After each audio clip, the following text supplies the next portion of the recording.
माँ स्वामिनी प्रेरणा सर्वथी स्वभणी त्रिभाष्य सामयिक multilingual bi-monthly March-April 2023 Volume number 3 Issue number 13 साक्षी भावनी शक्ति साक्षी भाव की शक्ति The power of equanimity साक्षी भाव यानी परमात्मा की निगाह में स्वयं को रखना। लेखक अव्यक्त। साक्षी भाव की महिमा निराली है। ज्ञानी उसे एक तरह से समझता है और भक्त उसे दूसरी तरह से समझता है। ज्ञानी और भक्त में कोई द्वैत नहीं है। ज्ञानी भी भक्त हो सकता है और भक्त भी आखिर को निर्मल ज्ञान को ही प्राप्त होता है। फर्क बस इतना ही है कि साधना की शुरुआत किस भूमिका से हुई है। साक्षी भाव को ज्ञानी आत्म साधना में देह यानी कि जड़ और आत्मा यानी कि चेतन के भिन्न होने की दृष्टि से समझता है। वहां लगातार जागृति की साधना का मार्ग है।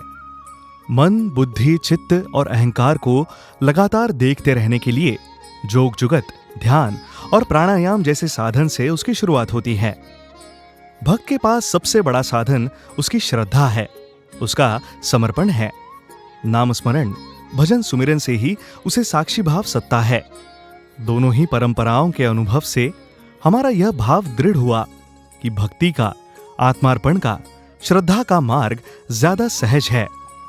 भावपूर्ण होने से वह ज्यादा रसमय और कोमल भी है। उसमें सत्यानुभूति के प्रमाण भी शीघ्र प्राप्त होने लगते हैं। ज्ञानी को अपने साक्षी भाव के अहंकार का खतरा है। वह सोच सकता है कि मेरी जागृति अब सद गई, लेकिन उसने ऐसा सोचा नहीं कि उसकी परीक्षा हुई और ऐसी हुई कि उसका सारा साक्षी भाव धरा का धरा रह गया। सत्य का नियम ही ऐसा है, परमात्मा की लीला ही ऐसी है।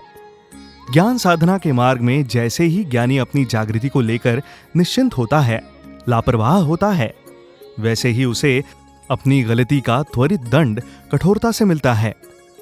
चूक का दंड, बेहोशी का दंड वैसे तो निष्काम किंतु भोले भक्त को भी मिल सकता है, लेकिन वह इतना कठोर नहीं होता।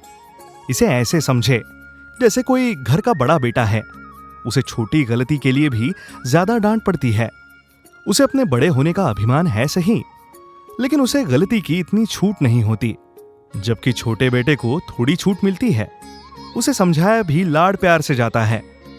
कक्षा में जो होशियार या मेधावी है, उसे सामान्य गलती के लिए भी शिक्षक से ज्यादा डांट पड़ सकती है कि तुमसे ऐसी चूक क्यों हुई। चूंकि मेधावी होने की पहचान और अकड़ उसके साथ ही है, तो उसे शर्मिंदगी भी ज्यादा होगी। लेकिन जो बेचारे बैक बेंचर्स है, भोले वरदराज है, उन पर शिक्षक भी रहम करता है। यही साक्षी भाव और परमात्मा के नियम में भी है। भक्त को अपने साक्षी भाव का अहंकार नहीं है। उसे अपने मन को कठोर जोग जुगत से साधना नहीं है। उसे बस अपने मन को संसार से हटाकर प्रभु में लगाना है। उल्टे वह अपने ऊपर यह भार ही नहीं लेता। वह तो प्रभु से कहता है कि प्रभु, मैंने कोशिश तो बहुत की, लेकिन अब मेरे बस की बात नहीं रही। अब तो इस मन को भी तुम ही अपनी ओर खींचो, मेरी बुद्धि को भी तुम ही शुद्ध करो। ज्ञान वगैरह तो मुझे कुछ है नहीं, तो जो भी ज्ञान मुझे तुम गुरु रूप में दोगे, वह निर्मल ज्ञान ही दो। मेरे चित्त में सदा के लिए बसे रहो। रैदास जी की वाणी में ऐसे जैसे चितवत चंद चकोरा। तो वह स्वयं के साक्षी होने का भार स्वयं पर ना लेकर सत्य नियम रूपी निराकार प्रभु को ही अपना साक्षी बना देता है।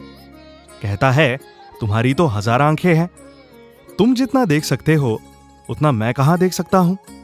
मैं तो इस संसार चक्र में अंधा हुआ पड़ा हूं, आंख रहते हुए भी कुछ नहीं सूझता। तुम्हारी तो हजारों हजार आंखें हैं, लेकिन वे आंखें हमें दिखाई नहीं देती। गुरु नानक देव जी की वाणी में सहस तव नैन नन नैन हहि तो ही, कौ सहस मूर्ति नना एक तो ही।